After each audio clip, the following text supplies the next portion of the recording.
আল্লাহ তুমি খেয়াল রেখো এই আমার প্রতি, আমার দ্বারা হয় না যেন কারো কোনো ক্ষতি।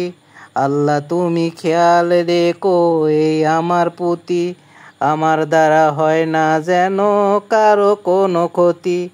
করতে পারি শুধু যেন তোমার ইবাদত, তোমার পাপী এই বান্দাকে করো রহমত। আল্লাহ তুমি খেয়াল রেখো এই আমার প্রতি, তুমি ছাড়া হবে না যে এই রুহের কোনো গতি। ক্ষমা করে দিও আমার হে জগৎপতি, করতে পারি শুধু যেন তোমার ইবাদত, তোমার পাপী বান্দাকে করো রহমত।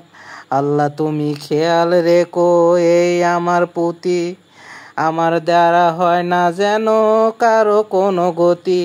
5 ওয়াক্ত নামাজ পড়ার তৌফিক দান করো, তোমার কাছে আমার কি